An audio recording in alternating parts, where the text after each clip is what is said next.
सर्वे भवन्तु सुखिनः, सर्वे सन्तु निरामयाः, सर्वे भद्राणि पश्यन्तु मा कश्चित् दुर्भाग् भवेत्, मा कश्चित् दुर्भाग् भवेत्।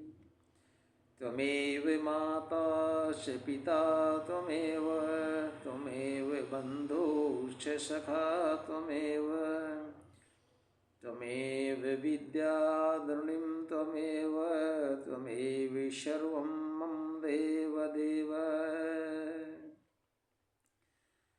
ॐ शान्ति शान्ति शान्ति। ओम। धर्म प्रेमी सज्जनों, आप सभी को सादर नमस्ते। वाल्मीकि रामायण के बालकांड का आज ये 27वां सर्ग।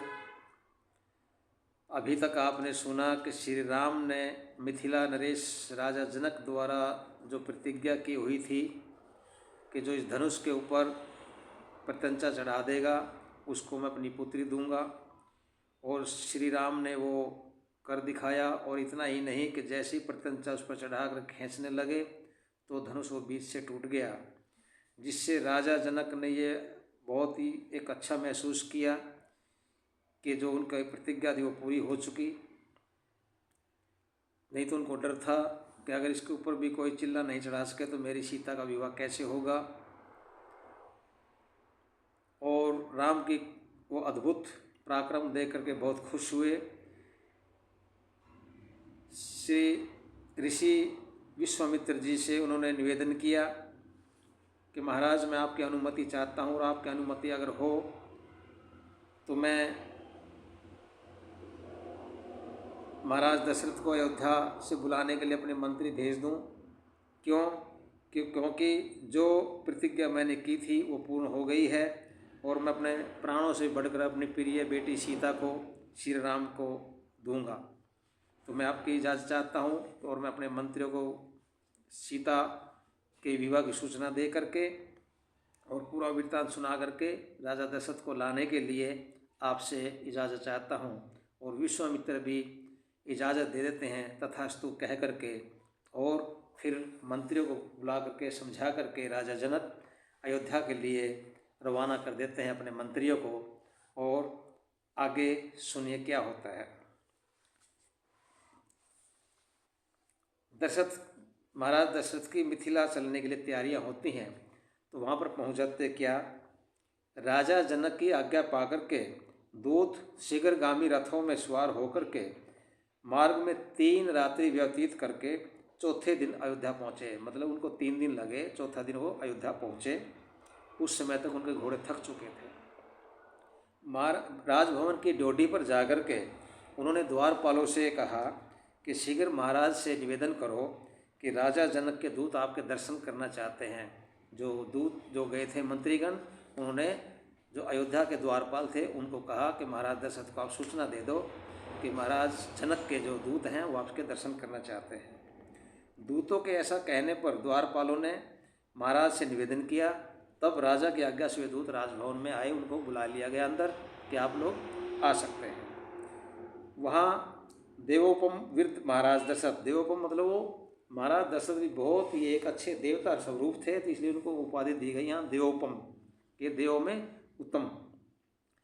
महाराज दशरथ के दर्शन करके उनके सौजन्य को देख करके उन्होंने निर्भय हो हाथ जोड़कर बड़ी नम्रता से मधुर वचन कहे क्या कि महाराज, मिथिलेश्वर विधेयराज जनक ने बारंबार मधुर और स्नेहयुक्त वाणी से उपाध्याय, पुरोहित, कर्मचारियों सहित आपका और आपके पूर्ववासियों का कुशल मंगल पूछा है। आपकी कुशल मंगल पूछकर उन्होंने विश्वामित्र जी की अनुमति से आपको ये संदेश भेजा है, और वो जो लिखा हुआ राजा का संदेश था वो महाराज दशरथ को दे देते हैं।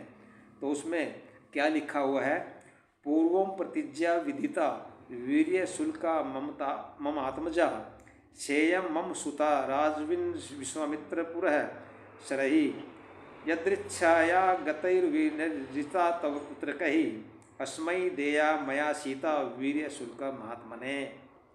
क्या इसका अर्थ क्या है कि यह तो आपको ज्ञात ही है कि मेरी कन्या वीर्य शुल्का है।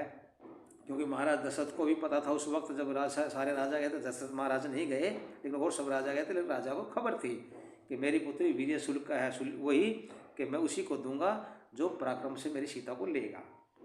मेरी उस कन्या को मेरे सौभाग्य से विश्वामित्र जी के साथ आकर के आपके पुत्र ने जीत लिया है। वो खुशी से पत्र लिख करके राजा दशरथ के लिए वो देते हैं, और राजा दशरथ उस पत्र को पढ़ रहे हैं जिसमें ये चीज़ लिखी है। अतः मैं अपनी वीर्य शुल्का पुत्री सीता का विवाह राम के साथ करना चाहता हूँ। ये निवेदन उन्होंने उस वक्त दिया।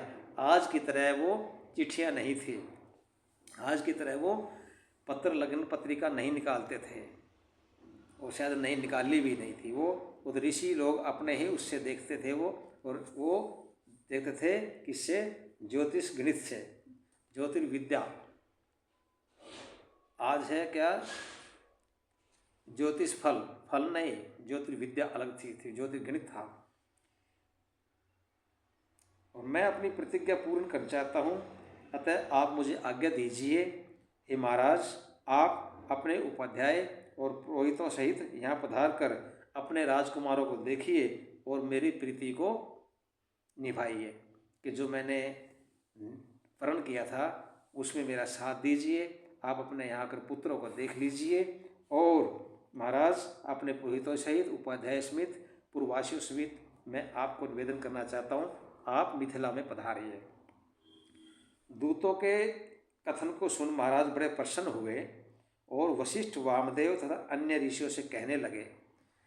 अब जो दूतों ने आकर के उनको खबर दी थी राजा मिथिला नरेश की, जो पत्र उन्होंने दिया था संदेश, उसको सुनकर के वो फिर जाते हैं ऋषि वशिष्ठ जी के साथ, वामदेव जी के साथ और अन्य ऋषियों से। वो कहने लगते हैं क्या?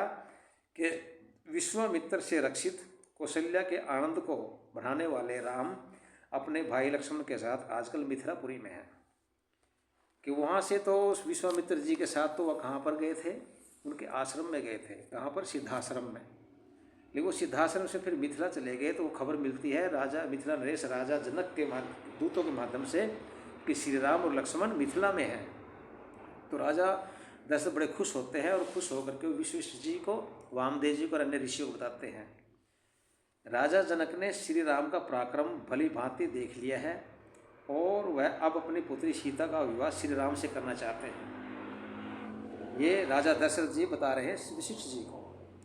यदि आपको यह बात ठीक लगे तो हमें शीघ्र मिथिलापुरी पहुंचना चाहिए, जिससे समय का अतिक्रमण न हो। यहाँ पर श्लोक में आता है, यदि वो रोचते विरतम जनकस्य महात्मनः पुरीम गच्छामहे शीघ्रम माँ भूतकालस्य पर्यय। ये क्या है? राजा दशरथ वशिष्ठ जी को और वामदेव जी को बोलते हैं कि अगर आपको ठीक लगे तो हमें शीघ्र मिथिलापुरी पहुंचना चाहिए, जिससे समय का अतिक्रमण ना हो, समय ना निकल जाए, देर ना हो जाए। और देखिए यहाँ पर क्या आ रही है परंपरा, यदि वो रोचते विरतम का अर्थ क्या है? यदि आपको उचित लगे। वो फिर भी गुरुओं के ऊपर छोड़ रहे हैं, वशिष्ठ जी को, ऋषियों के ऊपर छोड़ रहे हैं कि ऋषियों अगर आपको अच्छा लगता है तो, अगर अच्छा आप लोग मना करते हैं तो फिर नहीं, लेकिन आपको अगर अच्छा लगता है तो। इन शब्दों को देखने से यह पता लगता है कि रामायण काल में राजा लोग भी जो होते थे वो अपने घरेलू मामलों में भी ऋषियों और मंत्रियों की सलाह लिया करते थे। इसलिए उनके दरबारों के अंदर उनके मंत्री जो होते हैं बड़े बड़े ऋषि होते थे, और उनसे वो सलाह लिया करते थे, तभी देश चलता था, प्रजा का भलाई होती थी। आगे महाराज के वचन सुनकर के मंत्रियों ऋषियों ने कहा कि यह तो बहुत अच्छी बात है। जब महाराज दशरथ सभी को बता रहे थे दरबार के अंदर, जहाँ वशिष्ठ जी थे, वामदेव जी थे, अन्य ऋषि और मंत्रीगण थे, तो सभी मंत्रियों ने और ऋषियों ने कहा कि महाराज यह तो बहुत अच्छी बात है। तब महाराज ने प्रसन्न होकर मंत्रियों से कहा, तो फिर कल ही यहाँ से चल देना चाहिए। महाराज जी भी कोई पल वो नहीं करना चाहते थे, नष्ट नहीं करना चाहते थे, तो बोलते भी ठीक है, हमें सभी को वहाँ पर जल्दी चलना चाहिए। महाराज दशरथ ने जनक के मंत्रियों का जो दूत बनकर आए थे बड़ा सत्कार किया, और उन लोगों ने वह रात्रि सुखपूर्वक व्यतीत की, क्योंकि 3-4 दिन से वो थके हुए थे, घोड़े उनके थके हुए थे, तो इसलिए उन्होंने रात को वहीं विश्राम किया जनक इसके राजा दशरथ के महलों में, वह अयोध्या के अंदर।